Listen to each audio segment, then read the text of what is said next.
So, Jerry, you actually saw Lincoln. I saw Lincoln. Yeah. You saw it. How did you see it? It came out in your area? It came out in my area, and I'm not going to lie to you, I thought it was awesome. I mean, I really thought it was really well made. And it's like a Lincoln I've never seen on screen. It's not like Raymond Massey's Lincoln or Henry Fonda's. It's not like or the Vampire Hunter guy either, for that matter, if you want to throw that out there. But it's actually, I guess you guys saw the Rex Reed review. No. He hated it. I didn't read it. No, he said it was really? a movie. Oh, there are people who have come out and blasted the movie, and they think it's boring and everything. I didn't think that at all. I thought it was very intense, in the sense that, the film's strength, and you got to hand it to Spielberg. You're not making a biopic. You focus on with Lincoln, it's obviously someone to get carried away. You could, do a traditional biopic, but here he's like focusing on a specific thing, the passing of the 13th Amendment, and they do go after that. There is some other stuff, but that's the focal point of the movie. And it's fascinating just to watch how, our Congress was even so dysfunctional back then. It's amazing they got anything done. But taking that aside, it's not Daniel Day-Lewis. I don't see how anyone can beat him this year. I've never seen this kind of performance before, this kind of Lincoln.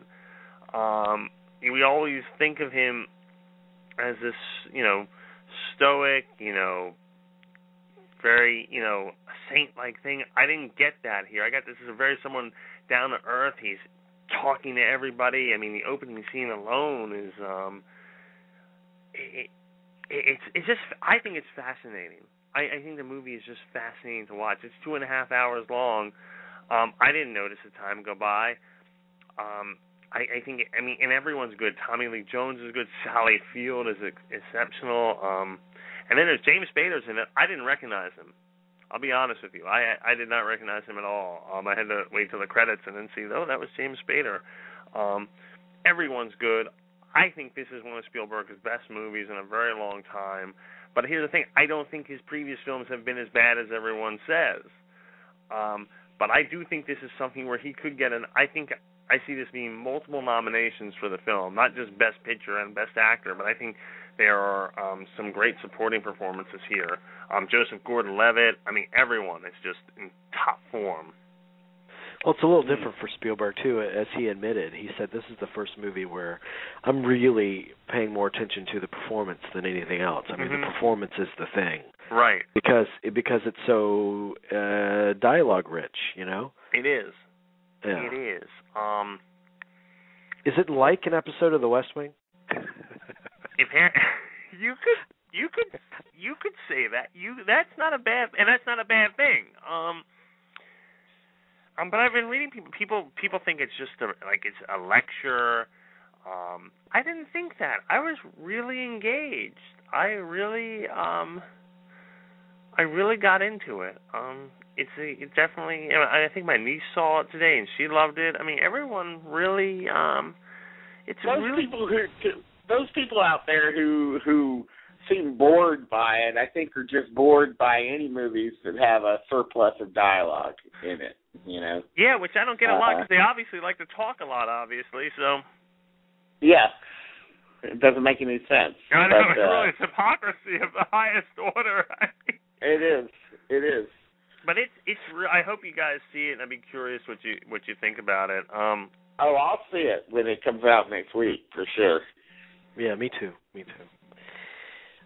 Dean, we got an email.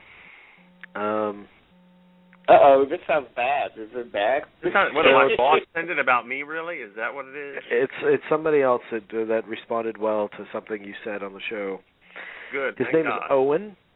He's a frequent listener. He said, I'll paraphrase his email.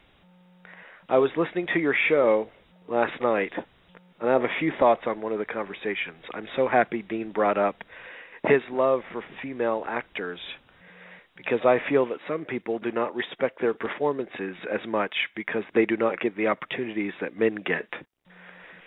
Take, for example, Lena Dunham or Tina Fey. that have changed the face for female comedians. In films, I think overall women give the better performances as they get to emote more than men. Mm-hmm. My favorite film, Streetcar Named Desire, has two strong lead performances. In that film, most people praise Brando, but I believe Vivien Leigh gave the better performance.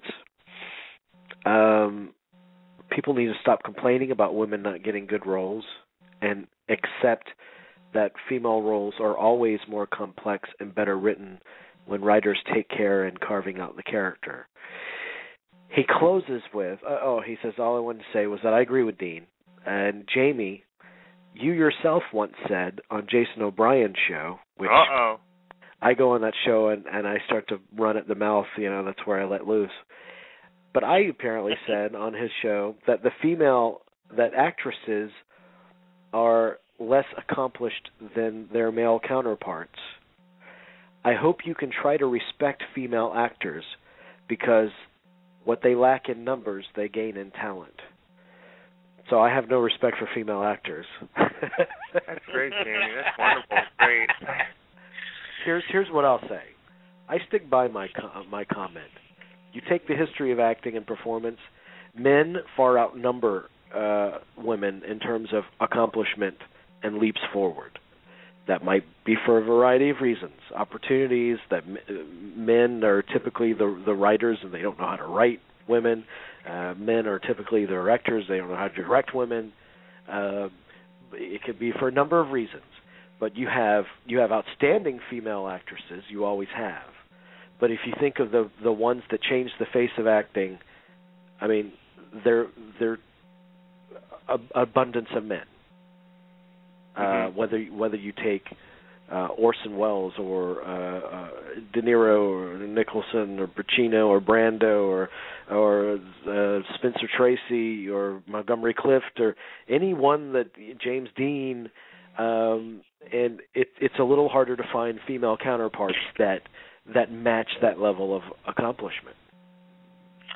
Well, I think that just speaks to, the kinds of movies that you prefer, not necessarily the kinds of movies that are really, objectively great, or the kinds of performances that are objectively great. I mean, I would throw in there, everybody from Maria Falconetti to Lena Dunham. I could go to Susan Hayward. You would compare a Lena Dunham performance with something with Streetcar Named Desire or On the Waterfront.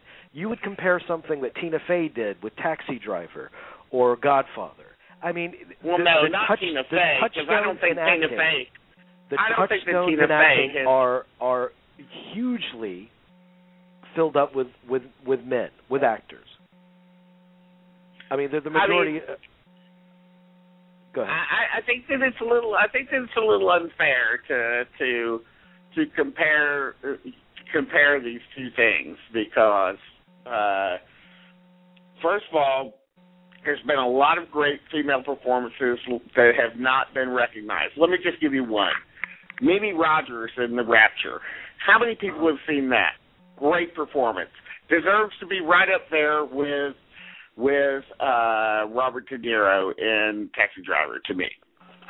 It's that good. But not many people have seen it. Not many people want to see that movie because they don't want to see a movie named The Rapture. They see that the star is Mimi Rogers. Who is that? I don't want to watch it. That's it. Taxi Driver is a whole other thing. It's entered into the culture, and and why has what I'm saying? It's entered into the culture because it's a male-oriented, male-driven movie that is great, no question about it. That is. I mean, I can't say anything negative about it. I'm not going to. I'm just going to say. But it has not entered into the culture because it's male-driven. There's been nothing that has entered into the culture that is female-driven in the past 40 years. Yeah.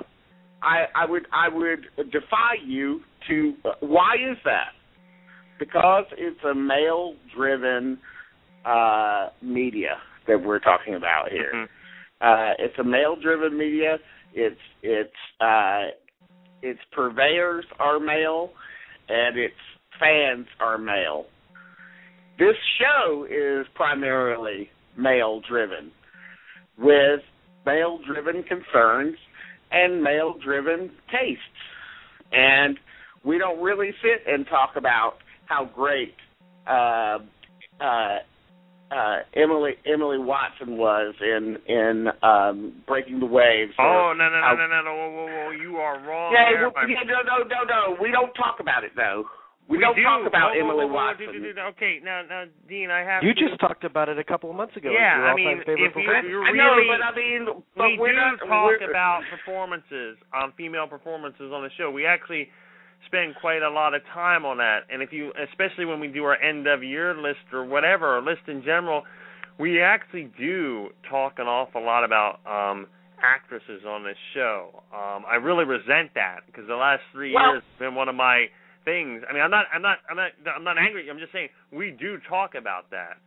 I'm not saying that we don't necessarily talk about it, but if I mean, you know, we haven't talked about, you know, your sister's sister on this show. We haven't talked about the Deep Blue Sea on this show. We haven't talked about. I mean, I'm saying, you know, there's a lot of female stuff that's going on. You know, we didn't talk about. Wait. We didn't talk about, because I saw both of those films and I thought we did talk about them. You brought them up. I don't think you liked your sister's sister. No, I did like the Deep Blue Sea. It was a Deep Blue Sea I didn't like, but God knows I should have my head examined for not liking that. But it was so depressing, Jamie. I mean, I thought they were going to give me a razor blade on the way out of the theater. Here's my point. Look, what movie? There are great female. The Deep Blue Sea.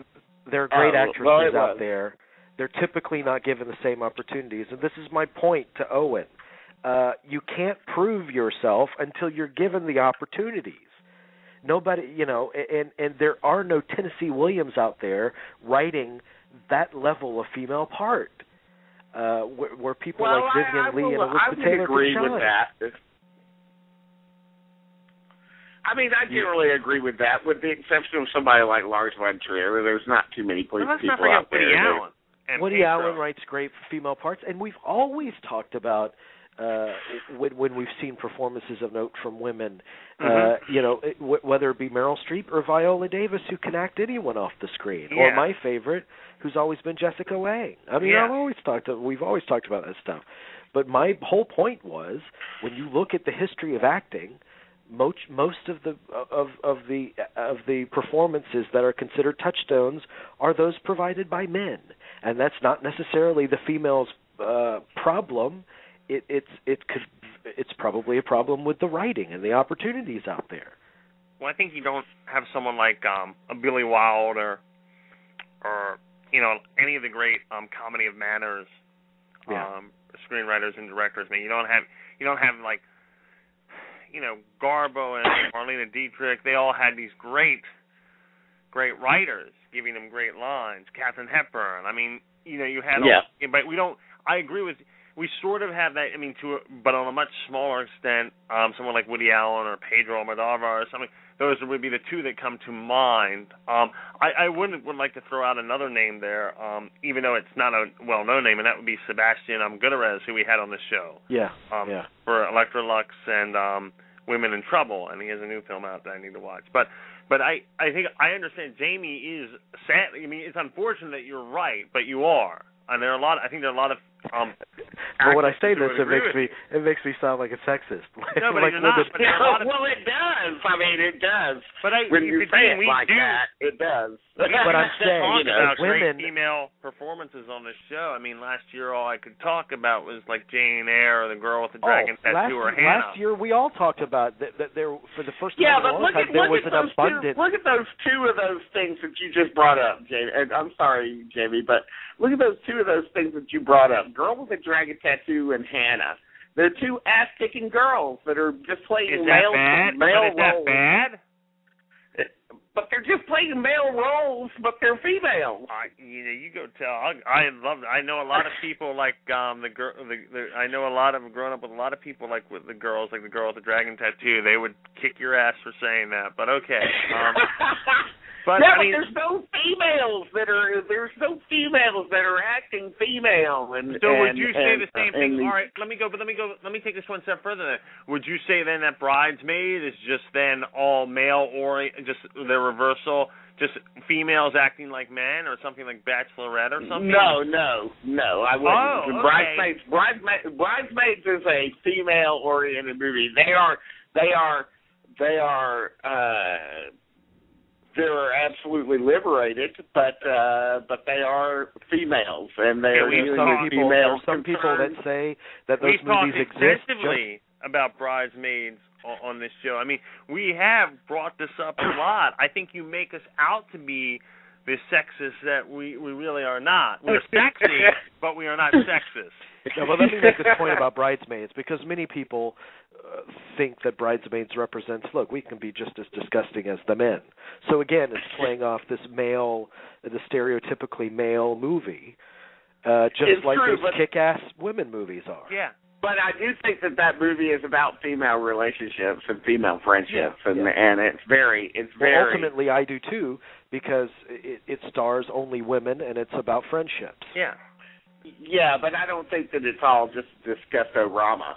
No, it's not. But I mean, we do talk about these. We do talk about these movies on this show. I mean, we do talk a lot about. I'm not criticizing the show particularly. I am criticizing though the zeitgeist. I am criticizing generally the zeitgeist of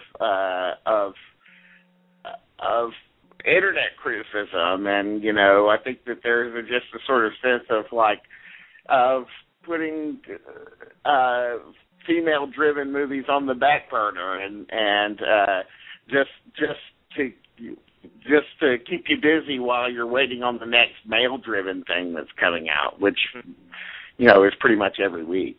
So, what was the last female-driven movie that was number one on the box office? What was it? The Hunger Games?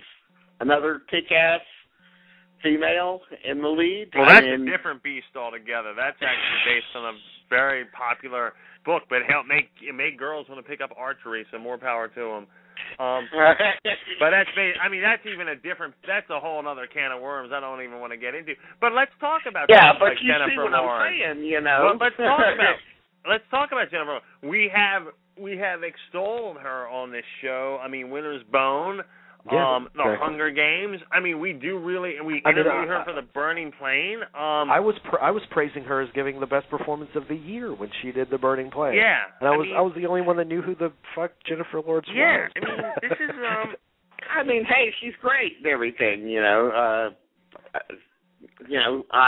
But my point is, she has a vagina. She's a woman. So it's not like I'm saying, oh, God, you have a vagina. You can't be as talented as the men. They are at the mercy of their material. Most men write women the way they want to view women, which isn't how they actually are, or as an object to sell tickets. They objectify them. I mean, that's a good history. point. I mean, that's another can of worms I really don't want to bring up on the show. I mean, it's an opportunity question. I mean, and you can say the same thing about some men. I mean, nobody knew how good Tom Hanks was until they got the opportunity to show it. But there are a lot more opportunities for Tom Hanks to show it. Yeah. Yeah, but I mean, there are a lot of females out there who are directing movies now, and their movies, and I'm not talking about this show here. I'm just talking about just in general. I mean, you don't hear a lot about Nicole Holofcener. You don't hear a lot about Lena Dunham or whatever. Well, no, I mean, yeah, we do now. You do hear we do a lot. now, but when Tiny Furniture came out, you didn't hear any. You heard very little about it. I mean, I don't remember us talking about Tiny Furniture on this show. You're right. There's a lot of this that has to be said for the fact that the reason that it's happening is because there's not a lot of female directors and writers out there working to give females the roles that they deserve. But that said, why aren't there more men working to do it? I mean, there used to be a whole lot of men working to give females' roles? Why aren't they doing it now? Well, the good ones know that they are typically a lot more complicated and interesting. Well, I mean, look at someone like David Lynch. David Lynch has given, consistently given women great performances. This is true. This is true. I mean, you do get it. I mean, I think you do get a lot of, there are certain directors. Like I bring up the guy who did Jane Eyre, also did a movie before that, Sin Nombre, which had a great female performance. Let's not forget the British director who did Fish Tank. Let's not forget that, and it was a female director, if I'm not mistaken, because she did a movie Red Road, and she did Wuthering Heights. And let's not forget, Katie Jarvis may have given the best actress performance that year, and never done anything before. We talked about. She did, but that movie didn't get released anyplace. No, it didn't get released, but they are there though, and we do. I mean, Damie thought it wanted to. Probably if we did the show in a studio, would have probably kicked me in the nuts for talking so much about Fish Tank. And I think that would have been good for ratings if we did do it on. That would be awesome. I think that would be a YouTube clip to remember. But we do. There are a lot of great female performances out there, and there are a lot of bad ones. And we do try to point out the great female performances. I do think there are a lot more male directors trying to. I mean, let's not forget Joe Wright. And I'm not talking about Hannah, but I'm talking about Pride and Prejudice, Atonement, and Anna Karenina that's coming out. He's really doing his best to make Keira Knightley into this classical, otherworldly beauty, and I'm all for it. David O. Russell, Amy Adams in The Fighter, and Melissa Leo in The Fighter, but also, let's go back to Jennifer Lawrence in The Silver Linings Playbook, who might be the front runner for Best Actress if every indication is true. So I do think it's there. Remember, what's really sad is that Meryl Streep, who I like a lot, I thought her performance in The Iron Lady was just, I thought The Iron Lady itself was just a really bad movie. Blah movie, yeah. Yeah, very blah. I would have given it to Rooney Mara just hands down. Of what was nominated, there are other performances I would have nominated in a category, but and what was the one that Glenn Close did?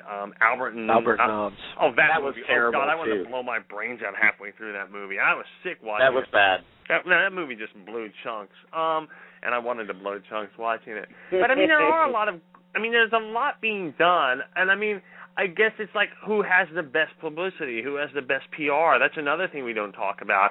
It's who's getting it out there. I mean, I can go on my on demand right now. There are a lot of great movies that are in limited release that will never see a wide release. I mean, you could obviously say Lizzie Kaplan for Bachelorette, and what I'm sure is a very good movie, Lay the Favorite, but she's not. Kirsten Dunst, ever since she's come back.